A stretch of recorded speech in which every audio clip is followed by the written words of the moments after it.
نہ تو ہر کوئی جانتا ہے کہ پاکستان کو ایٹمی طاقت بنانے والے ڈاکٹر عبدالقدیر خان تھے جنہیں موسم پاکستان کے نام سے بھی جانا جاتا ہے، لیکن بہت سے ایسے فیکٹ ہیں جو ڈاکٹر صاحب کی زندگی سے جڑے ہیں جن کی وجہ سے ڈاکٹر صاحب نے اتنا بڑا کارنامہ سر انجام دیا تھا۔ جس طرح ڈاکٹر عبدالقدیر خان کی ابتدائی دور کیسا تھا، ڈاکٹر صاحب کا پاکستان کو ایٹم پاور بنانے کا خیال کیسے آیا، ڈاکٹر صاحب کو ایٹم بم بنانے کے لیے کیا کیا چیلنجز رہے، ایٹم بم بنانے کے دوران پاکستان پر کیسے دباؤ بڑھایا گیا، ایٹم بم کب بنا اور اس کا تجربہ کب کیا گیا، ڈاکٹر صاحب کو کن کن اعزاز سے نوازا گیا، ڈاکٹر صاحب نے ایٹم بم بنانے کے بعد کون کون سے اہم کام کیے، ڈاکٹر صاحب کا آخری دور کیسا رہا، ڈاکٹر صاحب نے کیسے وفات پائی اور مرنے کے بعد آپ کی کیا خواہش تھی۔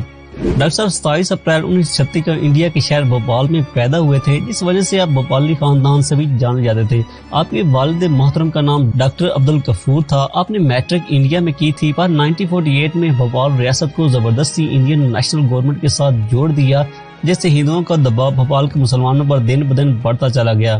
اس وقت وہاں کے مسلمانوں نے جان لیا کہ یہاں پر صرف ظلم و ستم کے علاوہ کچھ بھی حاصل نہیں ہے، تو بہت سے مسلمان ہجرت کر کے پاکستان آ گئے۔ اس وقت آپ کے والدین نے آپ کو کہا کہ اگر آپ اچھا مستقبل چاہتے ہیں تو آپ پاکستان چلے جائیں، ہماری عمر گزر گئی ہے، ہم نے ادھر ہی باقی زندگی بھی گزارنی ہے۔ آپ ہجرت کر کے کراچی اپنے بھائیوں کے پاس آ گئے جو کہ پہلے ہی 1947 میں ہجرت کر کے پاکستان آ چکے تھے۔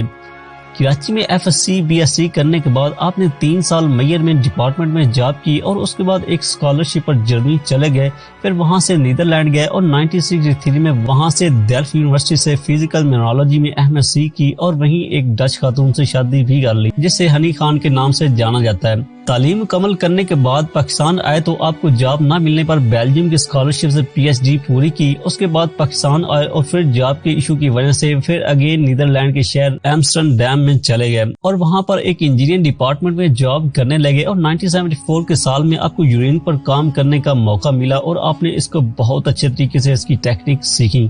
1971 کو جب مشرقی پاکستان علیحدہ ہوا اور دوسرا 1974 میں جب بھارت نے ایٹمی دھماکے کیے تو ڈاکٹر صاحب کو اس بات کا بڑا غم ہوا کہ ہماری ریاست کو اس چیز کی ضرورت ہے۔ ایٹمی ملک نہ ہونے کی وجہ سے اس وقت ہمارا ملک ایک کچی دیوار کی طرح ہے جسے کسی بھی وقت گرایا جا سکتا ہے، تو آپ نے ٹھان لی کہ آپ نے وطن عزیز کو ایٹمی پاور بنانے میں ساری ابیلٹی صرف کریں گے اور آپ نیدرلینڈ سے جاب چھوڑ کر پاکستان آ گئے۔ اگر آپ بغیر سبسکرائب کیے اس چینل کی ویڈیو دیکھ رہے ہیں تو پہلے ویڈیو کو لائک کرتے ہوئے چینل کو بھی سبسکرائب کر لیں اور ساتھ موجود گھنٹی کے بٹن کو لازمی پریس کریں۔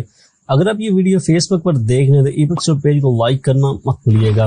جب آپ پاکستان آئے تو آپ کی ملاقات ذوالفقار بھٹو جو اس وقت وزیر اعظم تھے ان سے ہوئی۔ آپ نے انہیں تسلی دی کہ میں ایٹمی بم بنا سکتا ہوں۔ ذوالفقار بھٹو نے آپ کی ہر طرح سے مدد کی اور آپ نے بم بنانے کے لیے اسلام آباد کے نوائی شہر کوہٹا میں پلانٹ لگا کر کام کرنا شروع کر دیا۔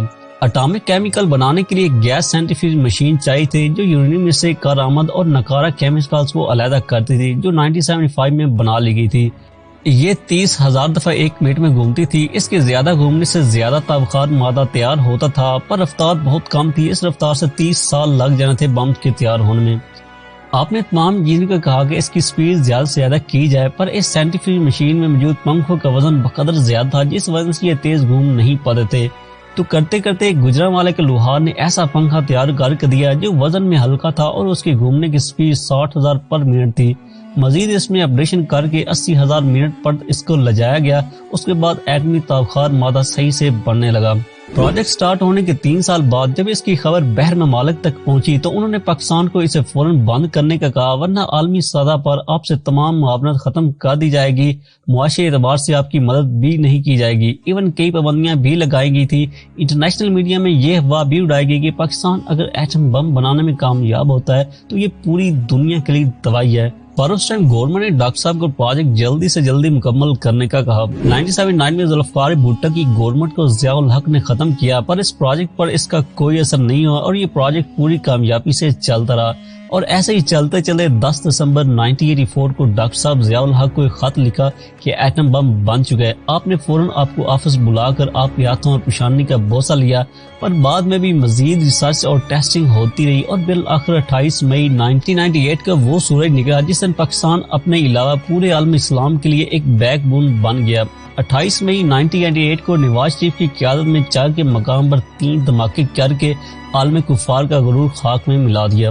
پاکستان کے ایٹمی پاور بننے کے بعد پاکستان کے علاوہ پورے عالمی اسلام ڈاکٹر صاحب کو ایک ہیرو کے طور پر سامنے آئے۔ آپ کو ویسے تو کئی ایوارڈز دیے گئے، پر حلال امتیاز اور نشان امتیاز آپ کو پاکستان کی طرف سے ملنے والے سب سے بڑے ایوارڈ تھے۔ نشان امتیاز پاکستان کا سب سے بڑا ایوارڈ ہے جو آپ کو 2 دفعہ ملا تھا۔ آپ کئی سال تک کوہٹا اٹامک ریسرچ پروجیکٹ کے ہیڈ رہے، اس کے بعد آپ اٹامک ریسرچ کے ایڈوائزر بھی رہے ہیں۔ روزنامہ جنگ میں آپ سحر ہونے تک کے نام سے کئی کالم بھی لکھے ہیں، جس میں اکثر آپ نے عالمی اسلام کو درپیش مسائل اور ان کے حل پر موضوع بحث رہے۔ لاہور میں آپ نے ڈاکٹر ایک ہاسپٹل بھی بنوایا جہاں پر غریبوں کا مفت علاج کیا جاتا ہے۔ 2012 میں آپ نے تحریک تحفظ پاکستان نامی سیاسی جماعت بھی بنائی جو اتنی زیادہ کامیاب نہ ہو پائی۔ آپ کا آخری دور کافی زیادہ کٹن تھا، آئے روز آپ پر امریکی اور دشمن پاکستان کے دباؤ میں آ کر آپ کو نظر بند کر دیا جاتا، کئی سال آپ کو اپنی بیٹیوں اور نوازیوں سے بھی ملنے نہیں دیا جاتا۔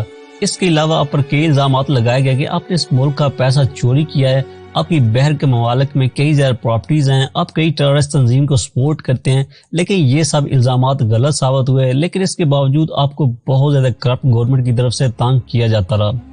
10 اکتوبر 2021 کا وہ سیاہ دن تھا جس دن محسن پاکستان کئی عرصے سے کینسر اور کووڈ-19 جیسے موذی مرض کی تاب نہ لاتے ہوئے خالق حقیقی سے جا ملے۔ ان کی خواہش تھی کہ ان کو کوہٹا میں دفن کیا جائے۔ آخری انٹرویو میں بھی ان کا یہ کہنا تھا کہ اگر ہم ایٹمی پاور نہ بنے تو شاید مشرقی پاکستان کی طرح اب تک مغربی پاکستان بھی ختم ہو چکا ہوتا۔ دعا ہے کہ اللہ پاک ڈاکٹر عبدالقدیر خان صاحب کو جنت میں اعلیٰ مقام عطا فرمائے اور انہیں ہر وہ نعمت عطا فرمائے جو ان کا حق تھا، جو انہیں یہ قوم نہ دے پائی۔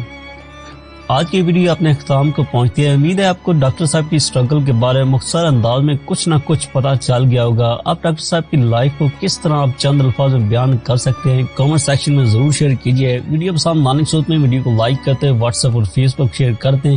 ملتے ہیں نیکسٹ ویڈیو میں نئے ٹاپک کے ساتھ، تب تک کے لیے اللہ حافظ۔